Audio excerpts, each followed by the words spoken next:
Have you ever walked away from a conversation thinking, did I just talk too much? Or maybe you noticed someone just zoning out while you were mid-sentence? Well, this used to happen to me a lot. I would either freeze up or I would talk too much, especially when I got nervous or really wanted to explain myself, really wanted to explain my opinion. It was so easy to just ramble on. But once I learned this one rule, my communication got tighter, clearer, and people started actually listening to me. In this video, I'm going to teach you the Stoplight Rule, a simple framework to make your answers stronger, shorter, and more engaging. You'll learn what the Stoplight Rule is, why it matters, and how to train this habit in everyday conversations. So you can actually imagine answering a question with confidence and the person staying completely locked in, nodding along, even asking follow-up questions. If you tend to ramble, over-explain, or lose people halfway through your thoughts, this is the rule that's going to change everything for you. And also, if you want more tools to speak more clearly and connect faster, hit subscribe, and there is a link in my bio you should definitely check out. So what is the Stoplight Rule? Well, it is a timing framework to help you avoid over-talking, rambling, diluting your message. Because you can think of it like this. There are 3 steps as a stoplight: green, yellow, and red. The green is within 0 to 30 seconds, yellow is 30 to 60 seconds, and red is above 60 seconds. The green this is where you're good to go. This is your window to answer clearly, share your main point, or respond with actual energy, keeping the audience engaged. The person asking the question engaged. Yellow, here you're between 30 to 60 second mark. You will want to start slowing down. You're entering the zone where people may start to disengage. You have to begin wrapping up or just checking in. So here you can either wrap up your point or you can just check in. Are you following? Do you understand what I'm saying? Or ask a question back in order to keep the engagement going. When you get to the red part, above 60 seconds, if someone just asked you a question, you've talked too much. Here you have to be very, very careful. You're likely gone too long, unless you're telling a story or they asked for a lot of detail. It's time to wrap it up or hand the conversation back to the other person.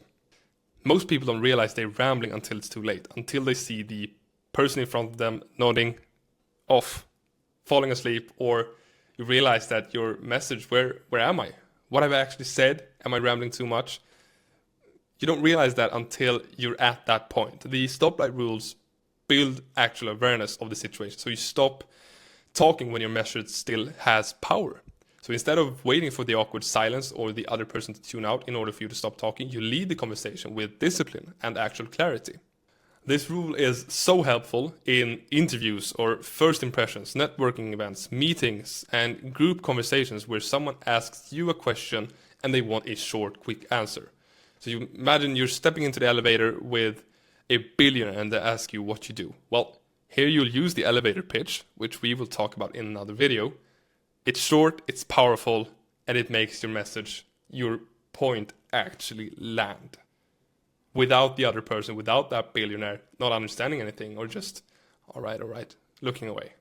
Before I would either say nothing, freeze up, my mind would go blank, or I would give this long-winded answer. Someone asked me a very simple question like, what do you do? And 5 minutes later, I'd be in the weeds of my entire career story.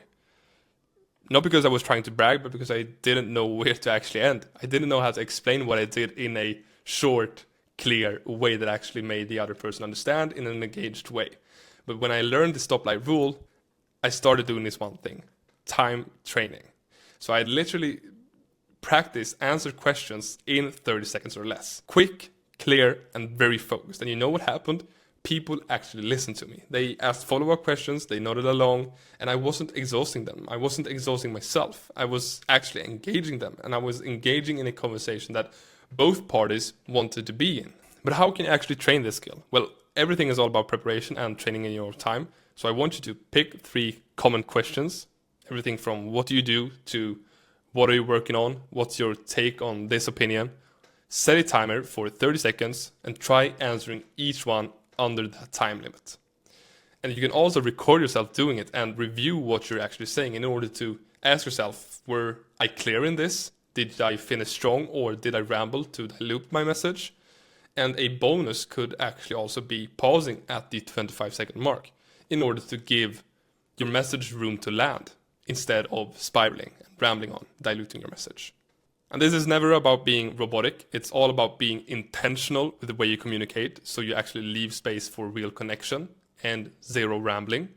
If social situations or work meetings make you second guess yourself and you're tired of overthinking what to say next, we can absolutely fix that. Book a call with me where I will help you identify what's holding you back, build real, calm confidence, and map out a personal communication game plan for you. Link is down below. Spots are limited because I'm having a bonus right now, so grab yours right now. The best communicators aren't the ones who say more, they're the ones who know when to actually stop. So if you want more real-world tools to speak with clarity and confidence, hit subscribe, because good communication doesn't just sound better, it feels better too. See you in the next video. Bye bye.